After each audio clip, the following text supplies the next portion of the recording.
here we go. New book, new music, same low-effort intro. Let's have some fun. Of course, we'll begin with the Ninja no Chigiri. I am Ninja. My parents are the heaven and the earth. My home is my body. My power is loyalty. My magic is training. My life and my death is breathing. My body is control. My eyes are the sun and the moon. My ears are sensitivity. My laws are self-protection. My strength is adaptability. My ambition is taking every opportunity with fullness. My friend is my mind. My enemy is carelessness. My protection is right action. My weapons are everything that exists. My strategy is one foot in front of the other. My trust is in Quan. My way is the way of the tiger.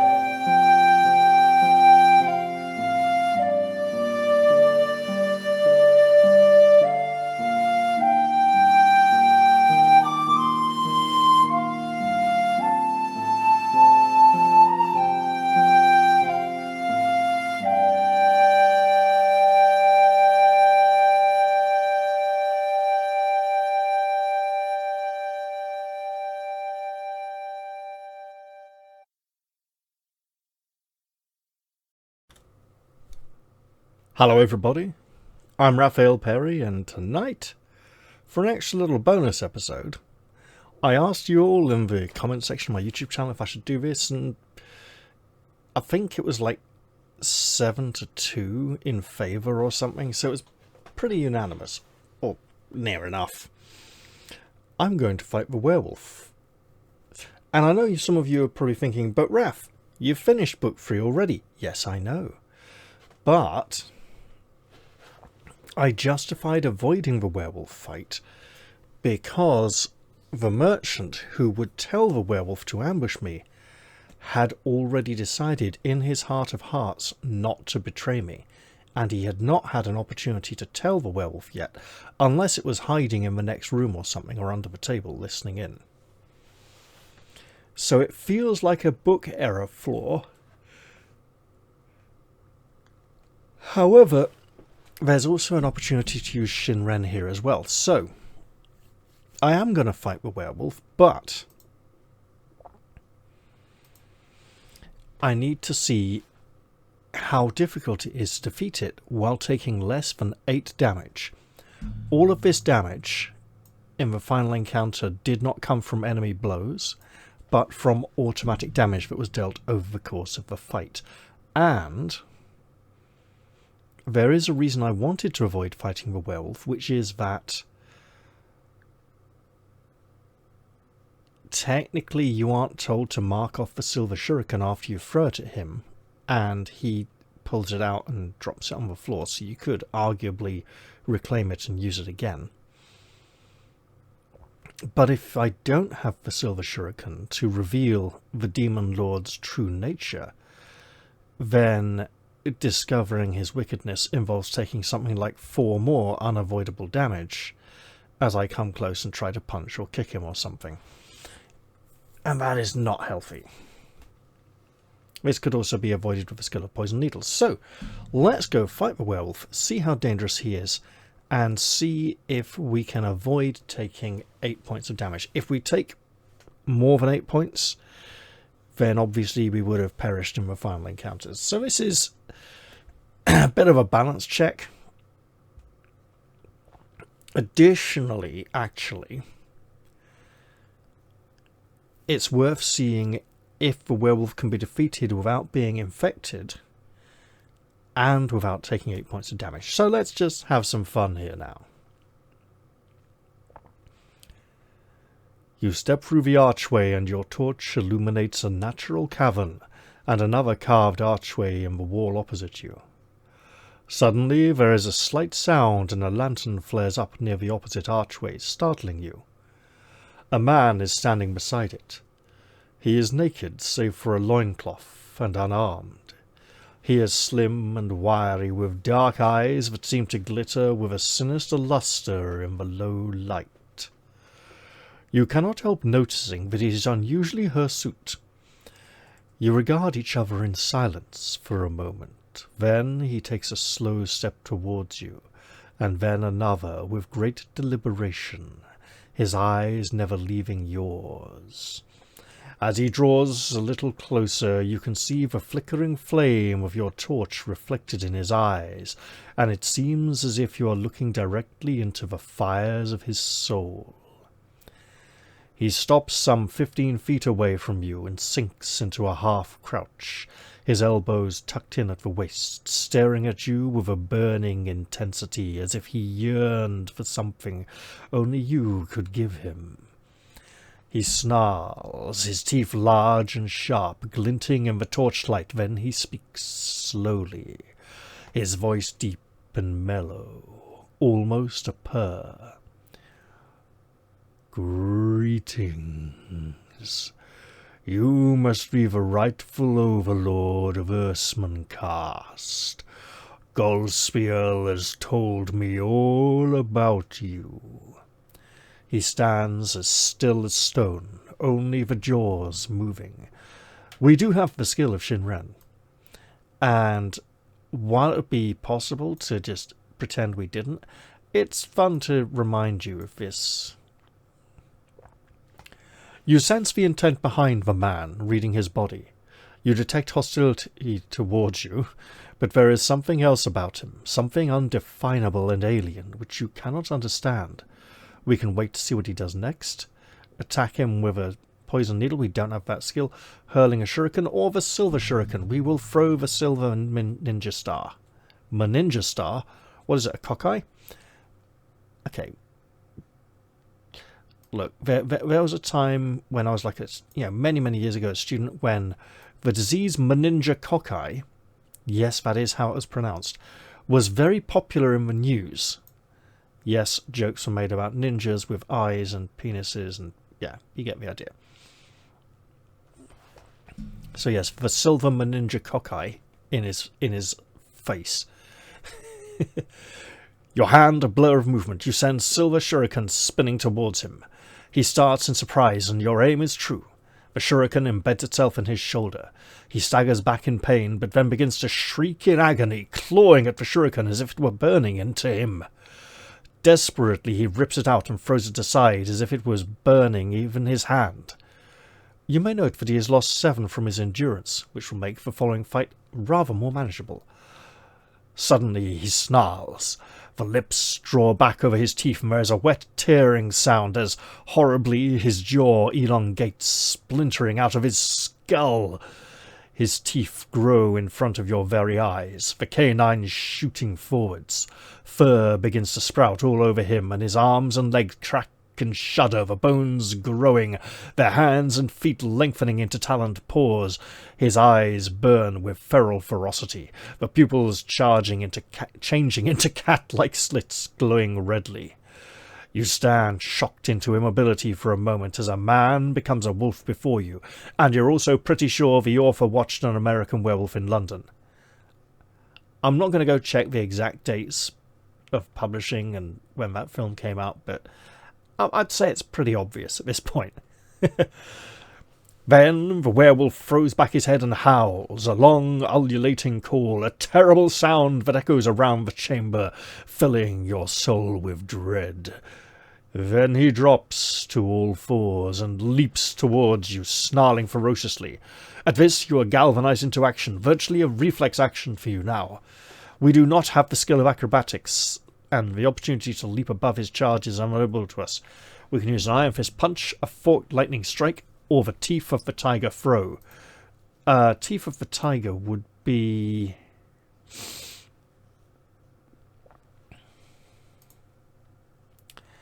Right! Because that's really going to work on a werewolf that's probably faster than us to begin with. Oh, faster than a normal human. We are heavily trained. We're probably not going to get to pull off any throws in this fight. Fork Lightning Strike is for 1-2 kick to his body, then head. He's leaping at us in wolf form, so the Iron Fist punch straight on the nose is probably our best option. Let's go for that. And discover how incredibly deadly this is. So first off, the creature jumps at you, jaws snapping. You sidestep it and drive your fist into the side of its head. It has 14 minus 7, 7 endurance points. Remember, we also could afford to use 1 point of inner force in this fight, but we don't know we can afford to use a point of inner force. And our defense is only 7. We could punch, block, punch repeatedly, in theory. Okay, defense against the Iron Fist punch is 6, so we need to roll a 7 or more to gain a hit. Yes, the defense in this game is not a target number. It is a you roll this high and you will miss. You need to roll higher number. It's a failure warning, essentially. Our punch modifier is only +1. If we were kicking, we'd be kicking +2, but our defense may then be lower. Let's find out in a bit. Okay. We punch. We hit. We hit for 5 damage. The werewolf is now down to 2 health. However, if you're still alive, it twists with incredible speed and tries to sink its teeth into your wrist. Your defense is 7. Okay. Let's do it. A 6 will fail. That's great. Let's try a kick, because it's a different option, and see what our defense would be against the kicking. Okay, we're doing all right so far. And there's the werewolf portrait for if you don't throw the silver ninja star at him, because you don't, well, if you don't have Shinren and don't know, and then he just turns. 249 was it? Okay, I messed up there, haven't I?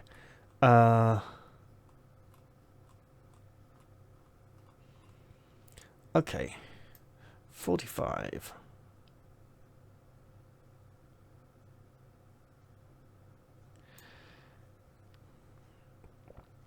$67, I know, but I'm doing it anyway to retrace my steps as accurately. 219, okay.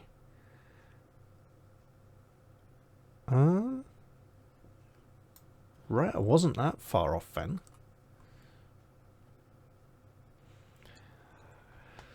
You whip your foot up twice in quick succession at the slavering jaws of your assailant as it tries to rake you with its taloned paws. Our defense against this his retaliation would only be 6, so the punching is the better option. However, his defense is 1 higher, but our kick modifier is 1 higher as well. We kick, we kill, because 1d6 plus 2 for a kick is 3 damage, minimum damage. He has 2 endurance left. So, at that point, we have defeated the werewolf. Go to section 57.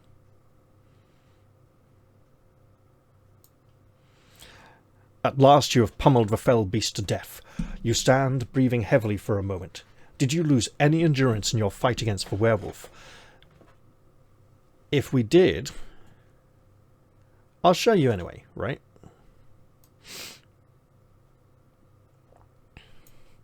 You have been bitten by a werewolf. With a thrill of horror, you realize you have almost certainly caught the diseased lycanthropy. You are doomed to become a wolf at every full moon unless you can find some kind of cure. Note down on your character sheet that you are a werewolf. However, you will not be affected for some time. Grimly, you resolve to carry out your mission before turning your mind to this problem. I believe it doesn't become an issue until at least the next book, possibly even later. As in, there's no opportunity to turn into a werewolf to transform into wolf form in this particular adventure. And if we did not turn 71... Yeah, sorry, I'm still a bit blocked up from... You press on. picking up your torch and passing through the archway ahead, and then we come to the room of the cave trolls, but we don't hear the werewolf snarling in the side chamber. So I have defeated the werewolf, and it was successful. I think we can safely say I did okay, and that counts and makes up for me avoiding it earlier. Went better than I expected. So if we had not thrown the ninja star, he would have had 14 endurance. So we would need to punch a lot and not kick, because kicking, we would have low defense against his retaliation if we kicked, and we would, you know what, we can have a go at that now.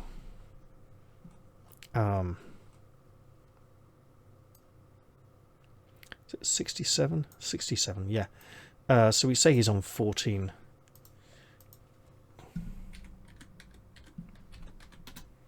Failed punch, so he will attack back, miss, great, we punch again,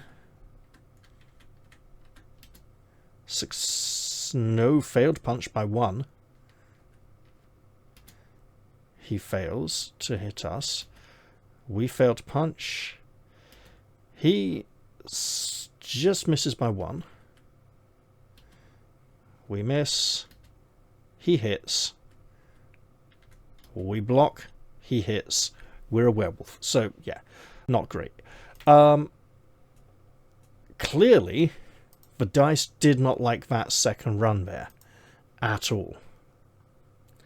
Statistically, we should have landed more hits than he did. So let's just re-roll that, right? Fight begins, we punch. We hit for 1 damage. He has 13 left. He misses us. We punch. For... oh, sorry.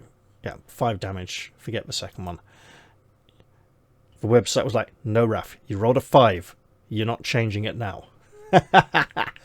Okay, so 1 and 5 is 6. He's got 8 endurance left. He attacks us and misses. Fortunately, we miss. He misses. We miss. He hits. We block, which causes him to miss. So now we're on 2d6 minus 1 for our next attack, which hits. So, total of 6, 10. He's got 4 endurance left. He hits, we block, over 7, he misses. Okay, so still not a werewolf, that's good. Back up to 2d6 plus 1, which will hit. That's a 4, 14 damage. Werewolf dead. So, 3 attempts. First one with the silver ninja star. Second was like 2 hits, werewolf down. Second one, without the ninja star, dice hated us. We got turned into a werewolf fairly quickly and didn't even land a single blow, I think.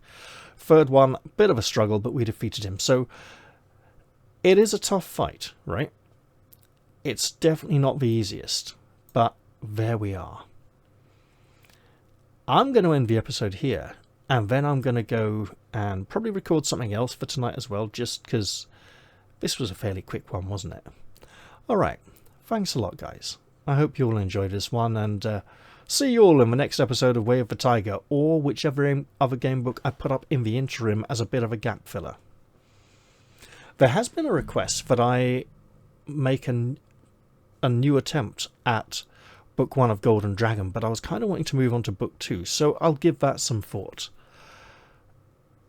By the way, I know I'm going to mention this when I start Book 2 of Way of the Tiger. But, Golden Dragon. But there's something important about Book 3 of Golden Dragon. Apart from The Lord of Shadowkeep being the first Golden Dragon game book I ever bought, it had an issue which made me concerned about many of the other game books I had played. certain game books like The Lord of Shadowkeep give other game books a bad reputation, with players saying, it doesn't matter which way I go, I'll end up at the same place anyway. If we look at the reprinted, not the latest version of Book 2, the Megara edition. I know it's Megara, but there's something important I want to say here.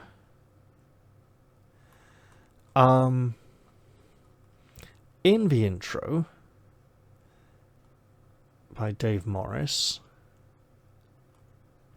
this paragraph here, we get a little map of the dungeon from this book, but another curio from the writing of this book is the map of the catacombs of the pyramid.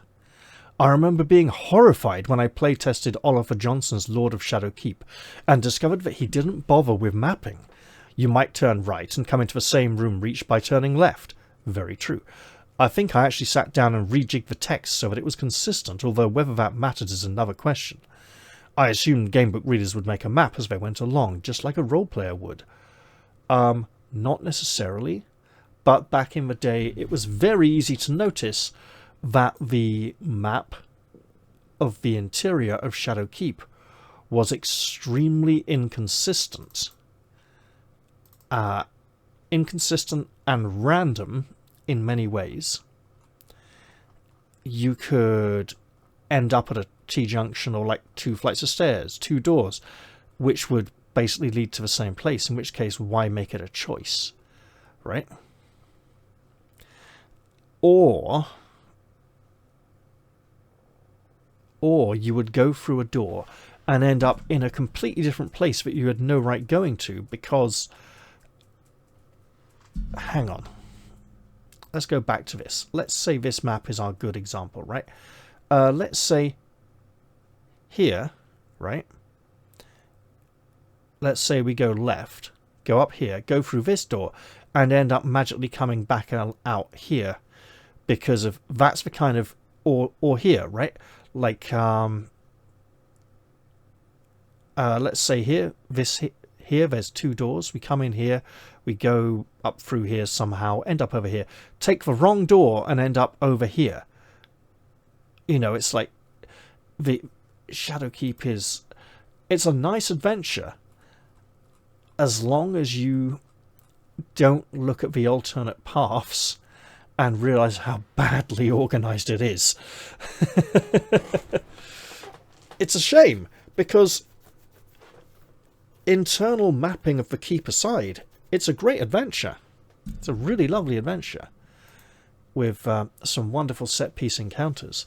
But we can look forward to that in the future. For now, I'm going to wrap this one, and I will be bringing this up again at the start of Book 2 of Golden Dragon, and probably at the start of Book 3, even more prominently. Although, actually, the one we really want to do, of course, is it Book 4 or 5? It's Book 4, with the infamous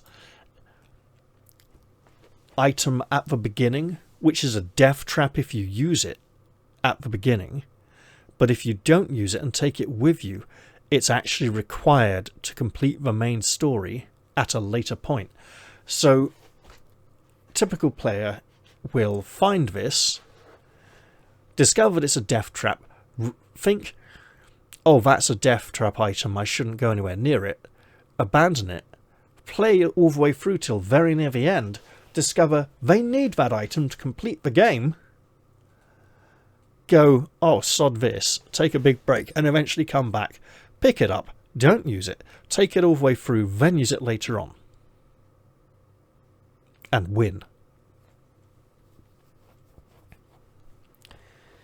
Anyway, that'll be a fun one to play on channel.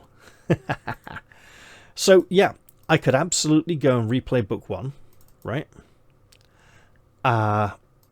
And it's nice to see more of Book 1, right? We had an unfortunate incident. Our bold heroine accidentally slashed her throat open while trying to cut through the rope wrapped around her neck. Just bad dice roll. it did not work well. And we were still relatively early in the adventure, so it might be nice to see more of the adventure. However, there's like 5 more books in the series, right? And we can dip into each of them. So do we want to keep replaying to try and get some kind of perfect score? Or do we want to have a new adventure? We'll see, right? Anyway, this is the 3rd time I've intended to end this episode, so I'm really going to do it this time.